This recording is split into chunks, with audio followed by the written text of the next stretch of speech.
اور یہ ویڈیو ہے کہ جی کمو کی ایک شہر ہے، اس کا ایک قصبہ ہے پرانی وانڈو اس کی، اور اس کے قبرستان کا منظر آپ اس میں دیکھ سکتے ہیں، جہاں قبرستان میں قبرستان کا یکبی حصہ ہے جی، یہ کرین کے ذریعے گڑھا کھودا جا رہا ہے۔ تو جب گڑھا ہو جاتا ہے، بن جاتا ہے، تو ایک بلیک روف گاڑی ہے جی، کالی چھت والی، جس میں کفن میں لپٹی ہوئی ایک لاش کو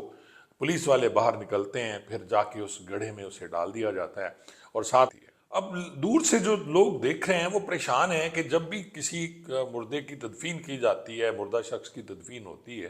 تو اگر قبر بھی بنائی جائے تو قبر کے اوپر پھر لکڑی کے پھٹے یا کچھ سیمنٹ کے بلاکس رکھ کے ان کو ڈھکا جاتا ہے، اور اس کے بعد پھر مٹی ڈالی جاتی ہے، لیکن ایسا کچھ نہیں ہو رہا تھا۔ تو لوگ بڑے حیران پریشان تھے کہ یہ کیا ہو رہا ہے، اور جو مقامی لوگ ہیں انہوں نے اس کا نماز جنازہ بھی نہیں پڑھا، اور اسے کہا گیا کہ اسے ہمارا جو مقامی قبرستان ہے اس میں دفن نہ کرو، بلکہ اس کو قبرستان سے باہر دفن کیا جائے، اکیلا دفن کیا جائے۔ یہ سب کچھ کیوں ہوا، میں آپ کو بتاتا ہوں کہ یہ کیا ہوا اور کیسے ہوا۔ بسم اللہ الرحمن الرحیم، السلام علیکم ناظرین۔ پاکستان میں اس وقت سوشل میڈیا پہ ایک ویڈیو وائرل ہے جی، اور یہ ویڈیو ہے کہ جی کمو کی ایک شہر ہے، اس کا ایک قصبہ ہے پرانی وانڈو اس کی، اور اس کے قبرستان کا منظر آپ اس میں دیکھ سکتے ہیں، جہاں قبرستان کا یکبی حصہ ہے جی،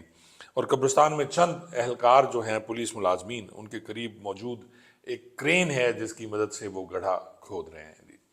اب گڑھا کھودا جا رہا ہے، سب لوگ دیکھ رہے ہیں، دور کھڑے کھڑے لوگ دیکھ رہے ہیں، قریب کوئی نہیں جا رہا پولیس اہلکاروں کے۔ اور اس کے بعد جب گڑھا کھد جاتا ہے تو اس میں یہ کرین کے ذریعے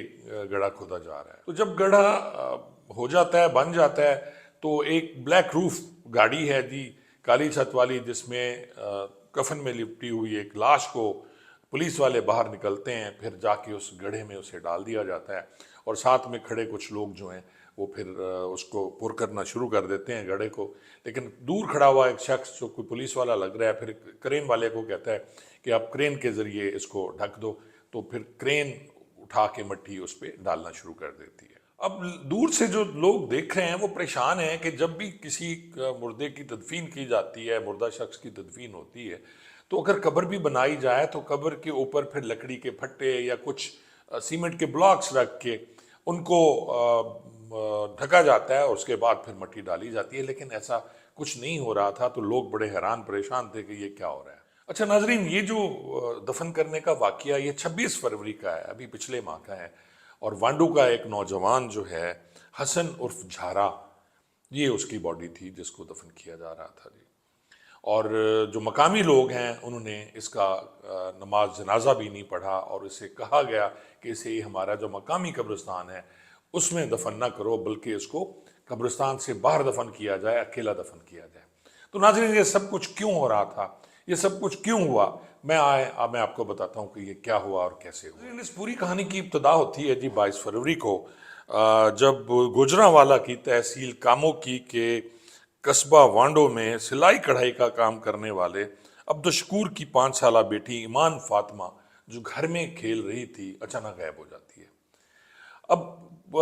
اس کی جو والدہ ہے ایمان فاطمہ کی، وہ اپنے شوہر کو کال کرتی ہے عبدالشکور کو کہ جی آ جائیں، بیٹی نہیں مل رہی، کافی دیر ہو گئی ہے۔ تو پھر وہ اس کی تلاش شروع کر دیتے ہیں، لیکن کہیں سے بچی کا پتہ نہیں چلتا۔ اب ناظرین، شام کے 6 بج گئے، ہر طرف اندھیرا چھا گیا،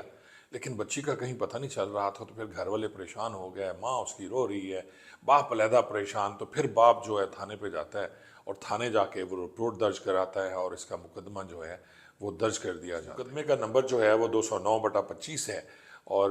اغوا کا یہ مقدمہ درج کیا جاتا ہے۔ پولیس بھی اب بچی کو تلاش کرنا شروع کر دیتی ہے۔ اگلے دن تک جب نہ باڈی ملتی ہے، نہ بچی کا زندہ ملتی ہے، نہ مردہ ملتی ہے، تو سارے گھر والے پریشان ہوتے ہیں۔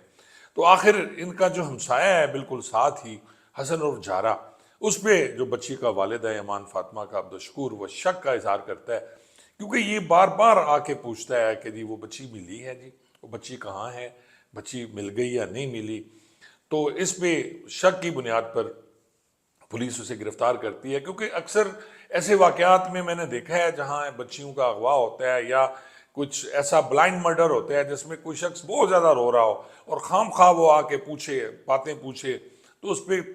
پولیس والوں کو شک ہوتا ہے، اور اکثر دیکھ رہے ہوتے ہیں پولیس والے کہ بھئی اس کو کچھ زیادہ تکلیف ہے ہمسایہ. اور جو جتنے بھی واقعات ہوتے ہیں میں نے دیکھا ہے اسی ٹائپ کے، جب بچیاں اغوا ہوتی ہیں تو گھر کے قریب کے جو لوگ ہوتے ہیں اکثر وہ ملوث ہوتے ہیں. تو وہی ہوا جی، پھر حسن عرف جھارا نے انکشاف کیا کہ جی اس نے بچی کے ساتھ زیادتی کی، اسے لے کے گیا، زیادتی کی اور اسے اپنے گھر کے صحن میں گلا دبا کے دفن کر دیا جب اس نے اس سے زیادتی کی. اب پھر پولیس ایکشن میں آتی ہے جی جب ہر چیز کنفرم ہو جاتی ہے کہ یہ ملزم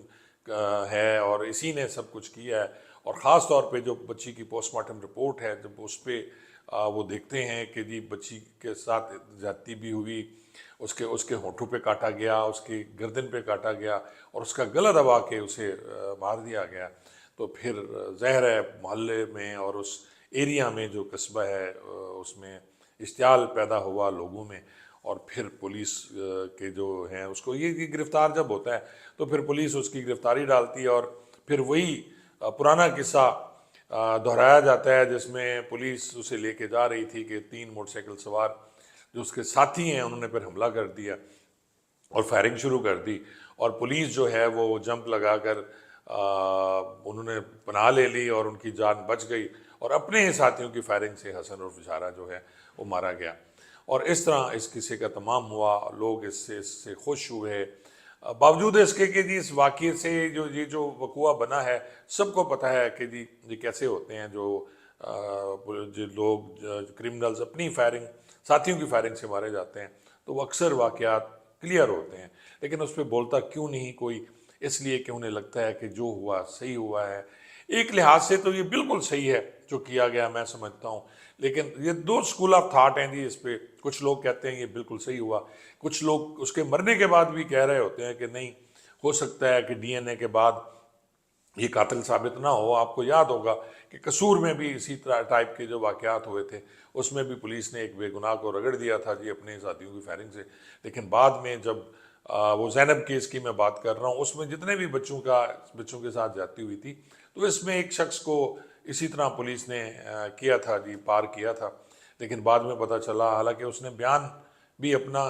کنفیس بھی کر لیا تھا کہ ہاں میں نے کیا ہے پولیس کے ڈر سے، بعد میں پتہ چلا کہ جی وہ شخص نہیں تھا بلکہ جو زینب کیس میں ملوث تھا وہی شخص، اس کا ڈی این اے اس کا پازیٹیو آ گیا تھا. اب کیونکہ اس پہ لوگ بحث بھی کرتے ہیں کہ جی وہ ہو سکتا ہے بے قصور ہو، لیکن لڑکی کی لاش کیونکہ اس ملزم کے گھر سے برآمد ہوئی تھی اور اس نے اس کو کنفیس بھی کیا تھا تو پھر ایک لحاظ سے تو یہ صحیح ہو گیا. اور ایک کرمنل آدمی جو ہو سکتا ہے بعد میں بھی کسی کے ساتھ زیادتی کرتا ہے کیونکہ اس کا پریویس کنڈکٹ جو بھی تھا، اس نے پہلے بھی اسی طرح ایک بچی کے ساتھ زیادتی کرنے کی کوشش کی تھی، لیکن پھر جیسے ہوتا ہے کہ جی محلے والوں نے مل کے یا رشتہ داروں نے، ان کے رشتہ داروں کی بچی تھی تو پھر انہوں نے صلح صفائی کرا دی. اور یہ بھی میں دیکھتا ہوں اکثر کہ ایسے واقعات ایسے لوگ ہی کرتے ہیں، مسلسل ریپیٹ کرتے ہیں کیونکہ ان کی عادت بن جاتی ہے، اور جب وہ بچ جاتے ہیں تو پھر وہ دوبارہ وہی عمل دہراتے ہیں. اگر اسی وقت انہیں سزا مل جائے شروع میں تو پھر یہ شاید نہ ہو. جی بہت بہت شکریہ.